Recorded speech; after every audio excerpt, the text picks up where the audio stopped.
ये हमारे पास हमारी प्रीवियस ड्राइंग जिसको हमने कंक्लूड किया है टॉपिक, इसको हम यहाँ से अगर फ़िलहाल या इन्हीं ऑब्जेक्ट को रहने देते हैं, क्योंकि अभी हम कमांड्स जो हैं वो जो करने जा रहे हैं। अब स्टार्ट में हम कॉपी कमांड से करते हैं, तो जब हमने कॉपी कमांड इस्तेमाल करनी है उसके लिए हमें किसी न किसी चीज़ को कॉपी करना पड़ेगा। तो हम इन्हीं ऑब्जेक्ट्स को रहने देते हैं जो लास्ट ड्राइंग में हमने कंप्लीट किए हैं, तो मैच प्रॉपर्टी में। अब हम एक तो कॉपी जो है वो सिंपल जो हम ऑलरेडी करते आ रहे हैं, कंट्रोल सी कर लिया और कंट्रोल वी हम जहाँ करेंगे कंट्रोल वी करते जाएंगे। आप जिस जगह पे चाहें आप इसको प्लेस कर सकते हैं। ये तो हमारे पास एक सिंपल शॉर्ट की है जो हम इस्तेमाल करते आ रहे हैं। अब हम कॉपी का ऑप्शन मॉडिफाई से भी देख लेते हैं, या COPY भी आप कर सकते हैं। मॉडिफाई में अगर हम आएँ और यहाँ पे हमारे पास कॉपी की इरेज के साथ ऑप्शन मौजूद है। अगर मैं इस ऑप्शन को पिक करता हूँ और ऑब्जेक्ट सेलेक्ट करता हूँ, अब इसमें थोड़ा सा डिफरेंस हम देख लेते हैं कि कंट्रोल सी और कंट्रोल वी में क्या, और अगर हम ये वाली कॉपी की ऑप्शन पिक करते हैं, अब जैसे ही एंटर करें ऑब्जेक्ट सेलेक्ट करने के बाद अब वो ऑप्शन दे रहा है कि आपने अगर इस स्पेसिफिक रेक्टेंगल को कॉपी करना है तो किस पॉइंट से करना है। अब हमें पॉइंट भी स्पेसिफाई करना है। फर्ज करें से मैं कहता हूं कि ये वाला जो कॉर्नर है जो कि मेरा इस टाइम बॉटम राइट कॉर्नर बन रहा है, यहां से मैं कॉपी करना चाह रहा हूं। आप नोट करें कि जिस तरफ मैं इसको ड्रैग करना चाह रहा हूं, जिस तरफ लेके जाना चाह रहा हूं, उस बेस पॉइंट को वो प्लेस करके, तो ये जब हमने एग्जैक्ट प्लेसमेंट करनी होगी, फर्ज करें ये मैं दोबारा इसको एस्केप का बटन प्रेस करता हूं, इस कमांड को हम दोबारा लगाते हैं। हमने यहाँ पे कॉपी की कमांड इस्तेमाल की, आपने ऑब्जेक्ट सेलेक्ट किया और एंटर किया। अब वो कह रहा है किस पॉइंट से आप इसको पकड़ना चाह रहे हैं, ताकि आपका बेस पॉइंट ये रहेगा। जैसे ही मैंने इस पॉइंट को क्लिक किया, अब से मैं इसको यहाँ पे प्लेस करना चाह रहा हूँ, तो एग्जैक्ट 100% आप सही एग्जीक्यूशन कर सकते हैं जिस पॉइंट पे आप उसको यहाँ पे अगर करना चाह रहे हैं। तो इस कॉपी विद बेस पॉइंट का जो फ़ायदा ये होगा कि जब हमने एक्यूरेट जाके कॉपी पेस्टिंग करनी होगी, हम चाह रहे हैं कि हमारी ड्राइंग, क्योंकि एक एडवांटेज भी है हमारे कैड को इस्तेमाल करने का, तो ये हम कॉपी विद तो बेस पॉइंट, तो ये इस ऑप्शन से हमारे पास ये हमें बेनिफिट जो है वो मिल जाएगा। यहाँ पे हमारे पास CO की ऑप्शन भी मौजूद है, कॉपी की भी है, और कंट्रोल C और कंट्रोल V वो तो आप करते आ रहे हैं, लेकिन उसका एक डिसएडवांटेज ये होगा कि वो आपको बेस पॉइंट नहीं देता। बेस पॉइंट आने से आपकी एक्यूरेसी प्रिसिजन में इजाफा हो जाएगा। इसी के साथ एसोसिएटेड हमारे पास जो कमांड मौजूद है वो इरेज की कमांड है। इरेज की कमांड क्वाइट सिंपल, वही आपने इरेज की कमांड ऑपरेट की, उसने आपको कहा कि आप ऑब्जेक्ट सेलेक्ट करें।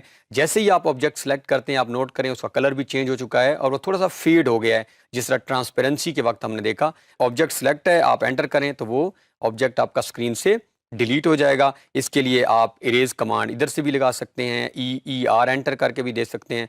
All you need to do is आपने सेलेक्ट करना है ऑब्जेक्ट को and then just press enter, तो वो ऑब्जेक्ट आपका स्क्रीन से जो है वो डिलीट हो जाएगा।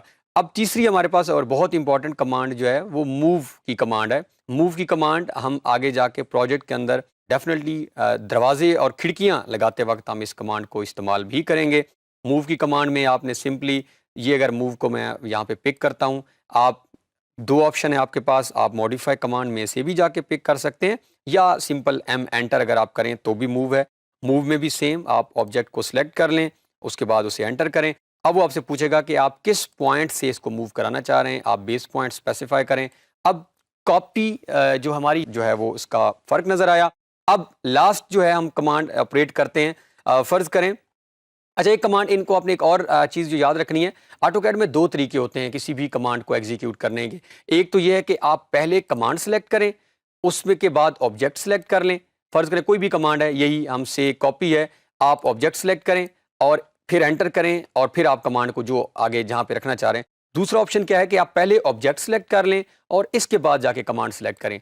तो ये दो तरीके हैं। जब आप ऑब्जेक्ट सेलेक्ट करके कमांड की तरफ जाएंगे तो आप होगी। अब हम लास्ट जो हमारा ऑप्शन है दैट इज मिरर। मिरर को हम अक्सर इस्तेमाल करते हैं हाउस प्लान के अंदर। हम जो पहला प्लान बनाएंगे उसको हम मिरर भी करेंगे कि किस तरह अगर क्लाइंट की रिक्वायरमेंट, हमारे जिसका घर हम बना रहे हैं वो कहते हैं कि नहीं आपने चीज़ों को रिवर्स कर दें, चेंज कर दें, तो कैसे करते हैं। फ़र्ज़ करें ये मेरे पास एक रेक्टेंगल है, उसको इसका साइज़ मैं थोड़ा सा कोई ऑड बना देता हूँ।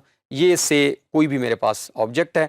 अब मेरे पास असाइनमेंट ये है कि आपने इसी ऑब्जेक्ट को, यही जो आपका सेम ऑब्जेक्ट है, आपने किसी सर्टेन डिस्टेंस के ऊपर सेम ऑब्जेक्ट दोबारा नजर आए, यानी यही जो मेरी जो अभी ऑड शेप की ट्राइंगल टाइप बनी हुई है, ये triangle at a certain distance यहाँ पे एज इट इज नजर आए और वो मिरर भी हो। मिरर मींस इसका जो ये वाला कोना होगा, अब जब हम नोट करेंगे तो वो यहाँ पे में नजर आ रहा होगा।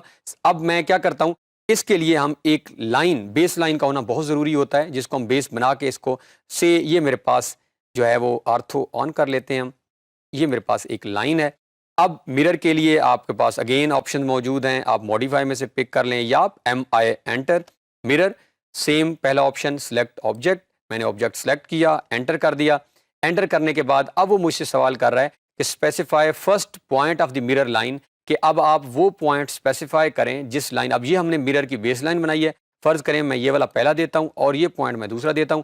जैसे ही मैंने दूसरा पॉइंट एंड किया, अब वो एक मैसेज दे रहा है, इरेज सोर्स ऑब्जेक्ट। क्या वो कह रहा है कि जो आपने ऑब्जेक्ट पहले बनाया था, जो जिससे को आप मिरर करना चाह रहे हैं, अगर आप वो डिलीट करना चाह रहे हैं या नहीं, हम फर्ज करें कहते हैं नो। तो अब आप नोट करें एग्जैक्टली सेम डायमेंशन, वही रेक्टेंगल, वही ट्राइंगल टाइप जो मैंने बनाई है, जो मैंने थोड़ा सा रेक्टेंगल को चेंज किया था, एग्जैक्टली सेम डिस्टेंस के ऊपर मिरर हो चुकी है। तो इस तरह हम फर्ज करें ये हमारे पास एक और ये रेक्टेंगल, इसको अगर हम करना चाह रहे हैं, कहीं पे भी आप लाइन लगाएं, आप ये डिस्टेंस मेजर करके भी लगा सकते हैं। बाज़ दफ़ा ऐसी असाइनमेंट भी आती है, अभी हम ऑफसेट आगे कमांड देखेंगे, वहाँ पे आपको और क्लैरिटी हो जाएगी, मैं इस चीज़ को क्लियर कर लूँगा कि आपने इस लाइन को, वो कहते हैं कि इस ये जो रेक्टेंगल है, इसको आपने इससे इतने डिस्टेंस पे एक लाइन लगाएं ताकि जो और रेक्टेंगल आपकी बने वो उतने ही डिस्टेंस पे बने। तो ये हम ऑफसेट कमांड को भी इस्तेमाल करते हैं। फर्ज फिलहाल हमने एक जस्ट एक लाइन लगा ली है, मैयर हमने डिस्टेंस नहीं किया। सो MI हमने मिरर की कमांड लगाई, MI एंटर किया, इसके बाद हम ऑब्जेक्ट को सिलेक्ट करेंगे, एंटर करते हैं हम। वो कह रहा है कि अब वो लाइन जिसको आप बेस बना के इसको मिरर करना चाह रहे हैं, तो मैं पहला पॉइंट सेलेक्ट करता हूँ और मैं दूसरा पॉइंट सेलेक्ट करता हूँ। जैसे ही मैंने दूसरा पॉइंट सेलेक्ट किया, सेम और सोर्स ऑब्जेक्ट मैं कहता हूँ, अब आप यस करें अगर कि सोर्स ऑब्जेक्ट डिलीट कर दें, तो वो पहला ऑब्जेक्ट आपका डिलीट हो जाएगा और आपकी नई रेक्टेंगल जो है वो ड्रा हो जाएगी। तो इस तरह आप mirror command MI simple enter करके तो हम अपनी किसी भी लाइन को बेस बनाकर ड्रॉ कर सकते हैं। तो ये हमारी आगे काफ़ी जगहों पे, बाज़ दफ़ा हम प्लॉटिंग हाउसिंग स्कीम के अंदर अगर आपको कभी बनानी पड़ जाए, लेआउट प्लान हम बना रहे हो, हम कुछ घर बना रहे हैं इधर प्लॉट, तो ज़रूरी नहीं कि हम उधर भी बनाएं, हम सिंपल अगर मिरर कर दें तो खुद ब खुद दूसरी साइड पे। तो अब आपने आगे जहाँ जहाँ आपके कोई ऐसी प्रोजेक्ट की नेचर आए कि आपको एक ही ऑब्जेक्ट किसी और साइड पे भी चाहिए उसी तरह का, तो वो ऑब्जेक्ट हम बनाएंगे नहीं, बल्कि उस ऑब्जेक्ट को हम इस साइड से लाइन को बेस बनाकर दूसरी साइड के ऊपर मिरर कमांड लगाएंगे, तो खुद ब खुद सेम डिस्टेंस पे हमारा ऑब्जेक्ट जो है वो बन जाएगा। तो इस टॉपिक के अंदर हमने 3-4 बुनियादी जो है वो मॉडिफाई की कमांड इस्तेमाल की हैं। हमने सिंपल कॉपी और यहाँ का CO, एक हमारे पास कंट्रोल C और जो CO ऑप्शन या मॉडिफाई में से डिफरेंस देखा, बेस पॉइंट का फ़र्क था।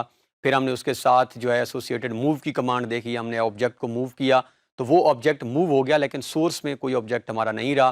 फिर इसी के साथ हमने एसोसिएटेड जो मेन कमांड हमारी थी दैट वाज मिरर कमांड, कि अगर हमने एक ऑब्जेक्ट को रेप्लिकेट करना है कि यही ऑब्जेक्ट किसी फासले के ऊपर दोबारा बन जाए, तो हमने सिंपल MI कमांड भी लगा सकते हैं, या हमारे पास दूसरा ऑप्शन मौजूद था कि हम उसको मॉडिफाई में से जाके पिक करें और वही ऑब्जेक्ट हमारा किसी भी फासले पे लग जाए। होप कि इन जितनी हम कमांड्स अब आगे प्रोजेक्ट के करीब होते जा रहे हैं और करते जा रहे हैं, इन सारी कमांड्स का बेनिफिट भी हमें आगे जाके होगा और हमारा वक्त भी इसमें से सेव होगा। Thanks for watching to the end. Make sure to like and subscribe if you enjoyed this video. See you in the next one.